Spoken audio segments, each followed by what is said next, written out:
Hello guys, hope you're all doing well. Today we're going back to BF1, doing a bit of long range sniping on Sinai Desert. I haven't played BF1 for quite a while, but I know that there are still quite a few people who play the game regularly and enjoy watching my gameplay commentary videos on it. So I jumped back on and I saw this server in the list and I was like, you know what, Sinai Desert. I played the hell out of it when it was in the beta, of course. I think it was like back in, was it September 2016 when the beta for BF1 released, and of course this was the only map available from what I can recall, and so everyone just played this map over and over and over again. There was a bit of feedback on it. Some people loved it, some people hated it, some people reckon it was just way too big and they wanted all of the flags a bit closer together. But whatever you thought of it, we all played so much of it, and I think that by the time BF1 launched in October, everyone was just absolutely sick and tired of this map.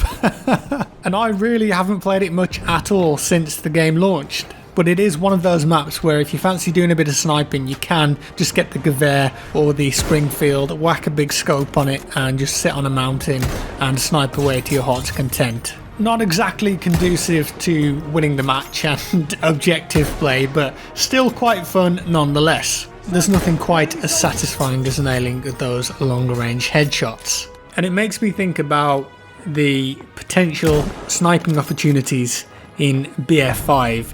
If you think about Berlin or Stalingrad and you're going to get those Saving Private Ryan sniper in a clock tower kind of moments. Just seeing that in a modern Battlefield game on the current Frostbite engine, all that kind of stuff, man, that just really gets me going. I am such a nerd in that respect though, but whatever, I cannot wait with BF5 until they get a bit further into the war and we start going deeper into Europe and experiencing some of those more iconic battles. It's going to be awesome. And sniping should technically be more difficult in BF5 because they've got rid of the sweet spot, but at the same time I think a lot of people might find it easier because people will be running around on less health because there's no health regen, so one shot kills from the sniper could become a more common thing. I know a lot of people don't really like the sound of that.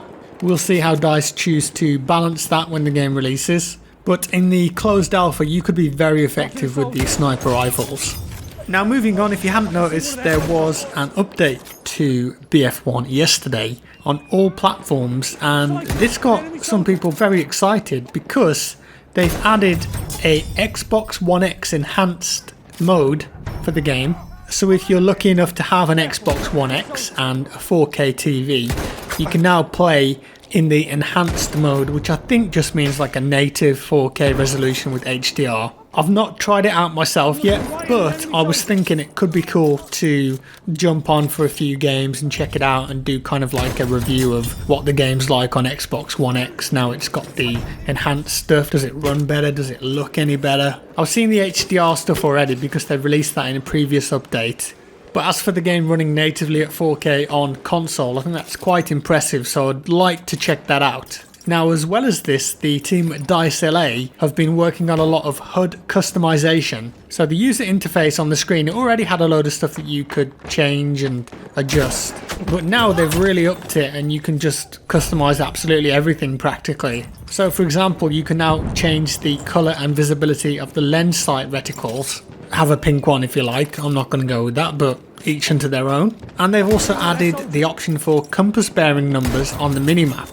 I know a lot of people have been asking for a compass in BF5, bit of feedback for the devs there, you know, like they have in PUBG or Arma for example, but in BF1 they've added it around the minimap, so it is cool to have that feature in, although I don't see it being that useful in a game like BF1. You can also adjust the visibility of the 3D objectives and soldier names separately, and some of the other HUD elements like the crosshair size, the hit indicator size, scoring messages, game mode info, squad list panel, vehicle seat loadouts. Essentially all of the elements of the HUD can now be tweaked, and you can tinker around with it and come up with a super clean looking HUD and UI. So I was thinking about maybe doing a video on that and coming up with some best ideal settings for the HUD now with the latest update. I'm sure some people would like to see that. And also it's highly likely that a lot of those features will come across to BF5, so that will kind of make sense there too.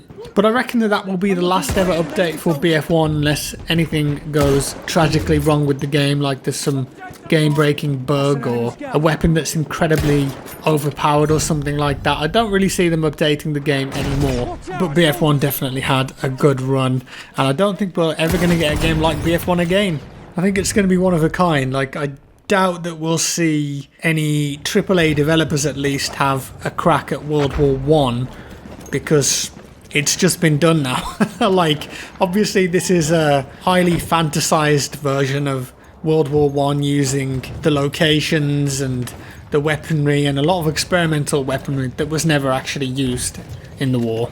But apart from like hyper-realistic World War One games and simulators, I don't think we'll ever see a AAA studio have a crack at World War One again.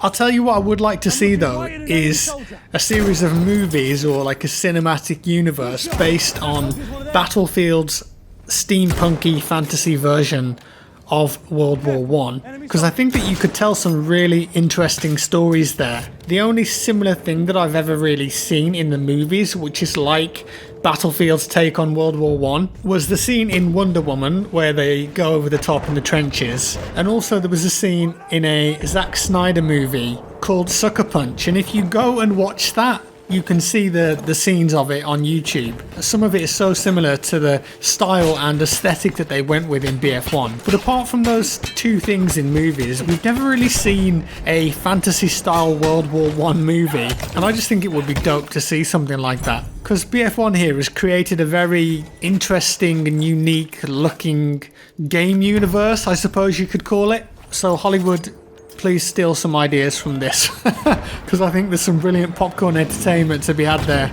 and of course lots of money to be made. I think if everything goes downhill and YouTube falls flat on its face, things don't work out, I'm going into the movie industry. I'm going to make awful movies about World War One. It's going to be great. I digress. So people have been asking me for an update on my jaw surgery. Obviously I'm posting more regular content now. I'm hoping that I'm going to be back to the daily videos because I love doing daily vids. It works out great and it keeps me busy and creative and having to come up with new ideas. So I'm okay with how my voice sounds now. I'm kind of like 95% back to where I was, I reckon. But there are still some words that kind of sound like I'm forcing them out a bit, and that's because I still don't have 100% of the movement back in my face yet. And also there's kind of a whistle that comes out every now and again, but that will improve as the swelling goes down and I get full control of everything, because I've still got a lot of numbness. I can't really feel my bottom jaw, but I think I sound fine now and it should improve every single day. But I'm now 4 weeks post-operation and I think my recovery is going well, so it's all good. My cheeks are quite puffy at the moment. I've got these big chubby cheeks going on and that's all of the swelling, so that's making me a bit self-conscious, I have to be honest with you. When going out to the shops or for groceries or seeing family members has been a bit difficult for me because the way that I look has changed and the swelling kind of exacerbates everything. And like I said, I've got these big chubby cheeks and I just hate how puffy I look at the moment. That will go down, but the surgeons told me that that can take months, so I might have big chubby cheeks for a couple more months, but whatever, it's just temporary. That will go away, so I've just got to have a bit of patience and see that through. So I decided to jump on this horse here. I wanted to go after the train, but it was destroyed whilst I spawned in. So no bueno there, but a bit of a rampage here with the cavalry. Is that three kills maybe? Gotta wait for those grenades to regen. It seems like they take an eternity. Run around, get him another one and another one. Disabled, and he calls in the pigeon strike. And there he goes, he's dead, but the pigeon saved him. Can't believe it, after death. Enemy medic sighted. Back in the village here. I think I'd spawn back in with the sniper kit. Just trying to avoid this medic. I know that he's probably going to outgun me, so I'm using the buildings. I'm on fire and we'll smash him with the old dog club. And then his body just gets stuck in the wall. Bit of a jiggle. Oh, yeah, the rigor mortis sets in there. And he'll forever be stuck inside that wall. Next time you play Sinai Desert, go there and have a look. Medic stuck in the wall. That's not true at all, don't believe my lies. Yeah, don't believe anything I say, just talking absolute nonsense. He gets a duck up to the back of the head. Say goodnight, sweet prince. And that's about the end of the game right there, so I'm going to pop up the GGWP. Be courteous, and there it is. 31 for 6, not bad. But most importantly, we got the victory. It was obviously all of that PTFO play that I was putting out there as the scout and totally wasn't just sat on the side of a mountain sniping everyone. Nope, that's not me. Anyways guys, I hope you enjoyed that one. Let me know your thoughts down in the comments below. If you've tried out the new patch, what do you think of it? Leave a like if you liked the video, a dislike if you didn't. Subscribe for more, and I'll see you in the next one.